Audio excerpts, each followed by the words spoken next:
Praise the Lord, magandang umaga sa ating Panginoon. At nagpapasay mga kapatid, tayo po ay darap na sa takdang oras upang ating purihin at sambahin ang Panginoon. At tuloy walang takdang oras. Amen? Sa lahat ng oras, sa lahat ng panahon, ay lagi nating ipamuhay ang ating pagsamba sa Diyos. Lahat ng ating mga ginagawa ay gawin nating handog natin sa Panginoon ng ating pagsamba. Amen? Kaya itong activity na ito ay parang ritual na lamang natin para tayo ay maging hayag at maging kapahayagan sa harap ng Diyos na tayo ay karapat-dapat na handog sa ating Panginoon. Amen. Palakpakan natin ang Panginoon. Tayo ay magsigaw mga kapatid. Pasimula sa ating pagsamba. Amen. Sa ating Diyos, sa atin ay patuloy na nagpapala, patuloy na sa atin ay kumakalinga sa pamagitan ng Kanyang Santong Espiritu. Amen. Kaya handugan natin ang awit ng Panginoon at sing banal ng tahanan. Hallelujah. Yes, Lord. Tubig mo, Diyos, ng aming buhay ay maging tahanan ng iyong Santong Espiritu. Napahayagan ng iyong mga salita. Kaluwalhatian ng iyong kapangyarihan.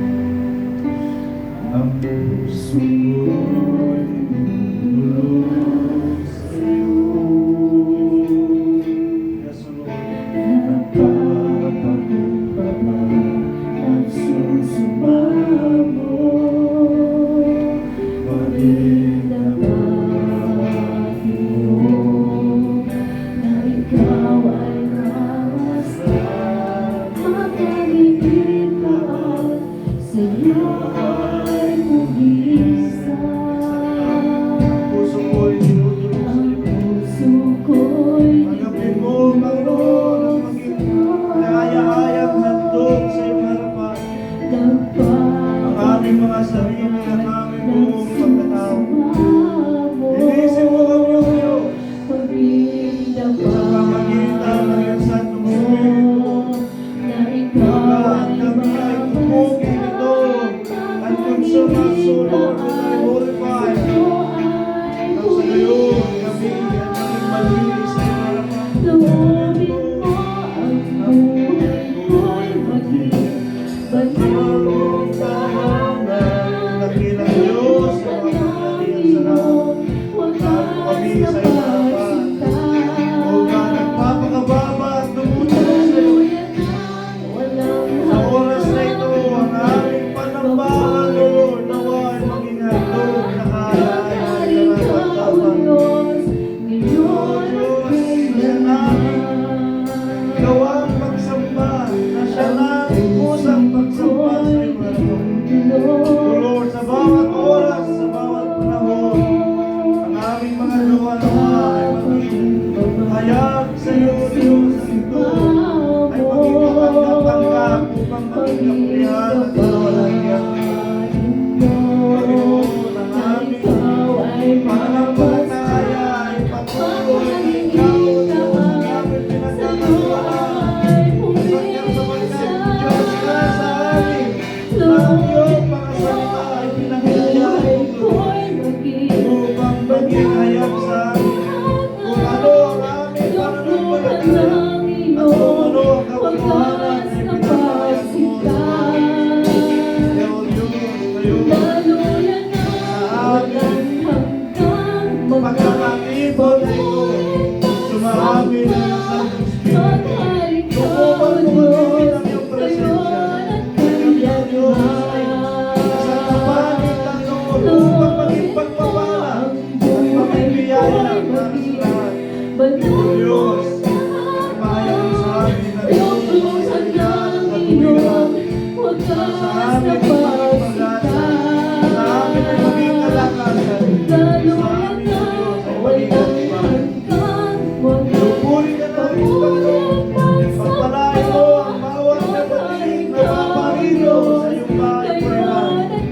Pagpalain mo ang bawat isa, Diyos, sa kagalakan at katuwaan. At ang iyong kapangyarihan ay magpahayag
mabuti ay sa gawa mo ang ayon sa buong kautusan na inuutos sa inyo ni Moses na aking lingkod. Huwag kang liliko sa kanan o sa kaliwa upang ikaw ay magtamo ng mabuting kawakasan saan ka man pumaroon. Amen. Purihin ng Diyos.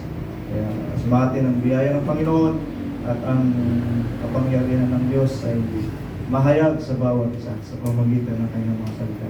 At sa ating mga papuring awit na ito po si Sister Grace.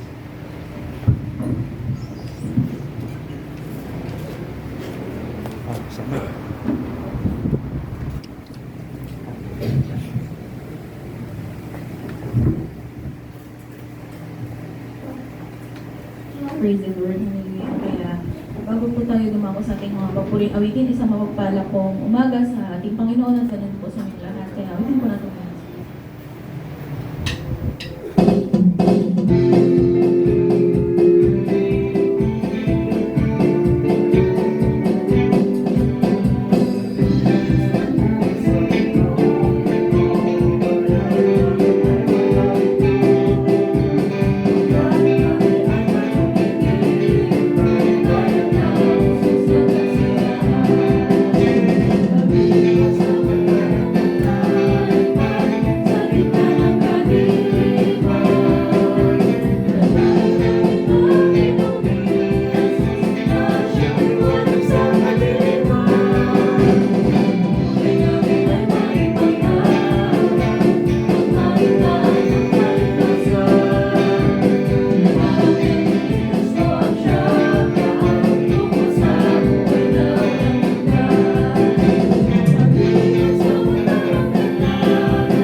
Panginoon, nalawinan natin siya ng nagsasabing walang katulad.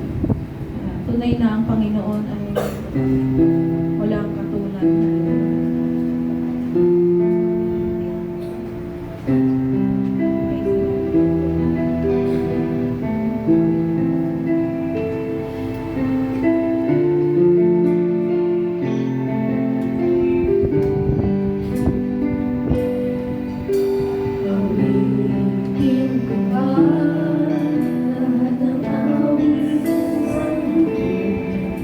Alipaya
natin siyang awitan ng mga masasayang awitin. Awitin po natin yung sasabing halina't sama-sama. Pag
papuri sa ating Diyos sa buhay. Amen. Palakpakan natin ang Panginoon.